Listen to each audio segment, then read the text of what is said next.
Nametraka ho lara-pahamehana ny tontolon'ny fampianarana ny Orange Madagascar nisy araka izany ny fifanaovan-tsony mpiara-miasa teo amin'ny Conservatoire National des Arts et Métiers CNAM au France sy ity orinasa mpifandraisan-davitra ity araka izao izateran'ny Lova Ramanantsoa sy Christian Kodramanga zao. Manamafy ny maha orinasa mandray andraikitra azy ny Orange Madagascar indrindra eo amin'ny lafiny ara-tsosialy.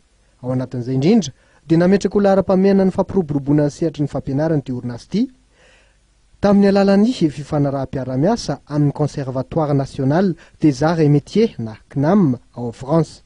Mikasika an'ity fiaraha-miasanay miaraka amin'ny CNAM ity moa zany dia mazava ho azy fa ny resaka fanabeazana ka noho izany dia ahafahan'ireo mpianatra ao amin'ny CNAM mamita ny fianarany mandritra ny taona zany dia mila connexion izy, donc mikirakira ny resaka internet izy zany ahafahany télécharger an'ireo korony izy io dia arakaraky ny filany any zavatra ilainy amin'ny fianarany zany dia izanay zany ny mame fahafapo anazy mba ahafahany manatanteraka izany atsaka ny fianarana.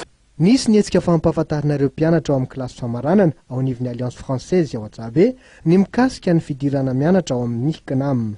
Proposer formation hoan'ny izay futur bachelier, formation resaka misy ny management, gestion, commerce, ressources humaines, misy ny koa bâtiment dia misy ny informatique.